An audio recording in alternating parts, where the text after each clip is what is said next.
I am super excited for this lesson. Super, super excited. One is so critical. It is about your decluttering your mind, decluttering our minds, because what goes on in our minds shape our reality, right? And we live simultaneously in the different worlds, the conscious, the subconscious, and the outer world, right? So what goes on in our mind shapes what goes on in our outer world. And sometimes we don't even control what is going on in our mind because it is a being of its own. It is a universe of its own. And until we consciously get to know that mind and to shape it and to get it in the direction of where we want to go, it may continue to control our minds, our lives. It may continue to control our mind, our lives. Look at me. If we don't shape it, it may continue to control our lives. And we wonder why we're doing so many things and working so hard and not getting the results that we want. It's because something is working differently in another direction in our subconscious mind. This is the space that I'm constantly working at. Because again, as Africans and people of African descent, I just need to put this in here. We get we are inundated with all kinds of negativity.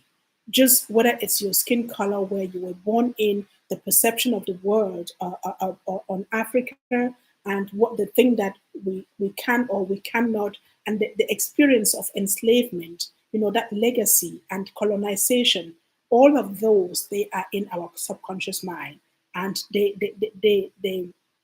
shape the way we show up, the way we do things, and the way we perceive the world. And again, and the way we tell our stories. Let me tell you this: the way you tell your story determines how the world perceives you, how people perceive you. And the way they perceive you determines how they treat you. The way they treat you determines what you get, and what you get becomes your reality, becomes your reality. So you may be wondering why people treat you the way they do. It may have to do with the way you show up, or the way you're telling your story, verbally or non-verbally. So all of that comes from our mind, from either our subconscious mind, our mind, or our outer world, right? So that's why it's so important that we work on our mind constantly, that we constantly declutter our mind and make sure that we have full control over, well, at least some control over what goes on in our mind. And that is possible. So, what I'm going to share with you are some tips that you can use to declutter your mind. There are activities that I actually use as well to declutter my mind every now and then, and it does help me a whole lot. So you can go through the declutter process, declutter your spaces without decluttering your mind, because the process will not be complete. Again, if you declutter your spaces and your mind is still congested, it's just a question of time. You will clutter your spaces again because there has been no shift in there, because it is still in the old paradigm. And as long as your mind is still in the old paradigm, it will be easier, even much easier, to bring back all of those things that you have taken out of your physical space. So this is why it is so extremely important that we not conclude this process until we have decluttered our minds as well, deliberately, intentionally, consciously, boldly, audaciously, and we get it done. Okay, so when we're going into our mind, we are looking at images, we're looking at information, and all of this information that has been passed on to us and through our DNA, through where we come from. Again, the experience of enslavement and colonization. We may not have experienced that personally, but it is transmitted in our DNA. And not just that, the way Africa is spoken about by the rest of the world. All the definitions that we get: third world countries, underdeveloped countries, developing countries, now they call us emerging economies, and all of those names. They are adjectives that constantly remind you that you're less, whether you want it or not. They remind us that we are less, and our subconscious is like a sponge. Someone said it absorbs all of that and works with it. And until we go in there and remind our subconscious mind that we are human beings, equal human beings, we have the same humanity, we have the same feelings, we have the same aspirations. What is different is just our skin color. and the fact that we were born in a different part of the world, just like other people were born. So let me give you an example. In the kindergarten of my children in Austria, this little brat, this little 3 years old child, comes up to me and say, "I'm so happy for you people that you came to Austria because in Africa everyone is starving. Had you not come here, you will be starving in Africa. So here you can go to the stores and buy food and eat." This is 3 years old, and I am how much? I am close to 40, close to my 40, and she has the audacity to tell me that. Do you know what that means? Let me tell you another one. The story of Mary McLeod Bethune is something that I really love. If you don't know her, go Google Mary McLeod Bethune. She was this African American who was one of the first women to set up a school, and the way she did it was incredible. When she was a child, she was born in a family in a family. Her parents worked on a plantation. They were she come from that generation of whose parents were enslaved, and her mother used to do laundry in the house of one of these white families. So the mother would take her every now and then to go deliver laundry. And one day she got in there and she saw books and she rushed to pick the book. And the little child in that house that was younger than her said, "Drop the book, you black niggers cannot read."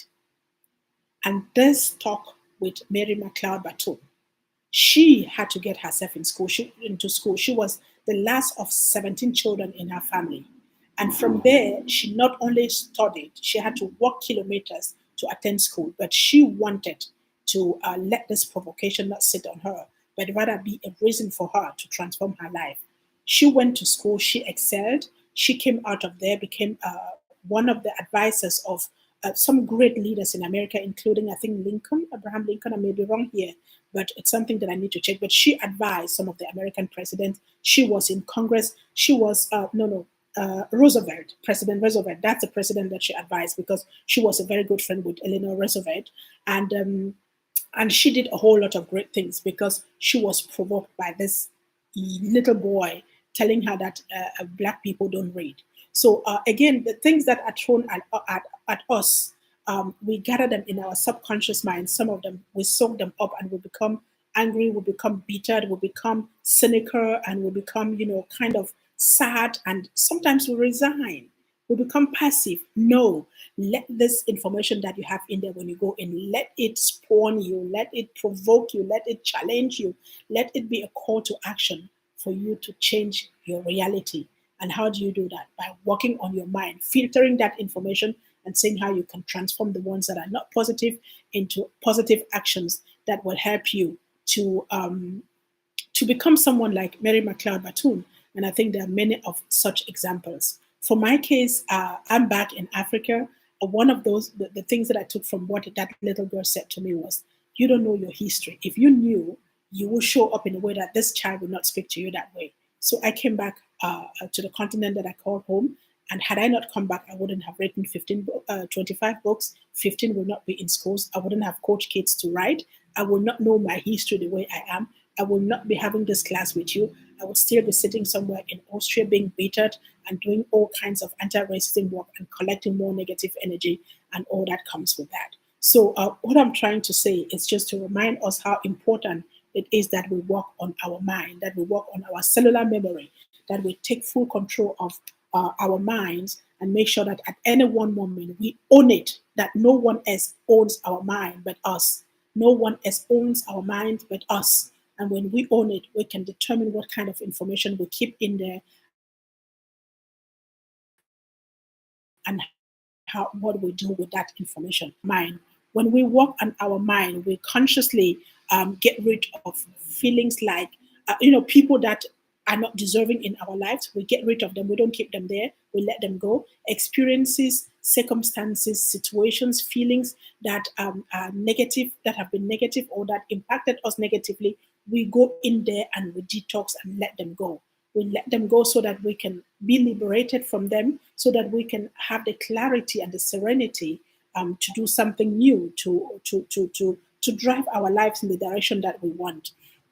We want to go in there and delete places that again do not have good memories for us. We want to take out feelings like grudges, like resentment, regret, guilt. We want to eliminate blame, fear, disappointment, insecurity, self-doubt, and the list is long. So when we're able to spot them because we're working on our mind, we're decluttering our mind, we're able to eliminate them. And when we eliminate them, we take full control over what goes on in our mind. And from that time, we can determine how we manage the information that is dumped at us, thrown at us, given to us, passed on to us, and even those that we inherited. We learn how to use them to shape our life in the direction that we want to go. Because bear with me, no amount of blame, no amount of regret ever made anything right. But when we go in there and we clean our mind, we can begin to understand that the best way to right some wrongs or reduce guilt or blame is by doing something different, doing something positive. So we can get into that point until we consciously go in there and clean our mind, liberate it of those feelings, and replace them with other feelings, which are feelings of positive action, which are feelings of feeling good about ourselves, forgiving others, and working towards healing ourselves and helping others to heal, working towards a space of positivity, a positive lifestyle or an affirmative lifestyle, like I would call it. I could have been a very bitter person had I not worked on my mind, had I not given myself the permission to do. I don't know about you. I don't know where you are right now on your mind. But I will say, once we take full control of our mind, at least some control of our mind, we're able to do the things that we were meant to do, the things that we were sent here to do, and we're able to excel at them no matter what. So I'm inviting you. I'll drop the list of the places that you need to go to into your mind. Whether you've done this job before or whether it's your first time, it is absolutely critical that at this time, coming out of the pandemic, when we are redefining ourselves, that we work on our minds and make sure that our mind doesn't remain hostage of some other people, some experiences, some misinformation or miseducation, that we at any one time are in full well, again, that we start to take control of our mind so that at some point we can at least have half, or why not full control of what goes on in our mind and the way we manage the information we cannot that we cannot escape, because we live in a global world that evolves and that dumps things at us at all times. So again, as people of African descent, as Africans, as parents, as women, we have the responsibility to do this inner work so that we can show up in a better way and be better people. So I hope that this makes sense to you and that it encourages you to make sure that you work on your mind, that this clutter journey, that you allow this declutter journey to take you into the space of your mind so that you can discover the genius that you are and you can bring it to life, because the world needs that. And that's why this masterclass is all in here, so that we help you to discover the best, your next masterpiece, to unleash it and to grow it. So thank you for being on this masterclass with me.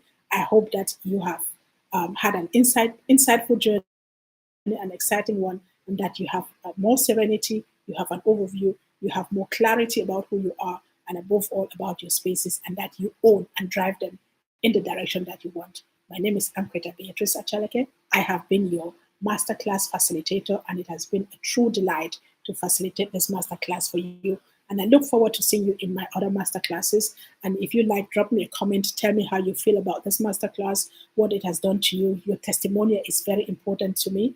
It helps me know how to refashion or restructure the class so that it brings more value to the lives of more people. So thank you also for recommending the class to any person that you think may be interested in this masterclass. So I'll see you in any one of my masterclasses or in my inbox. I would love to be in contact with you. Thank you for being part of this masterclass. Keep on decluttering your life, because it is your life.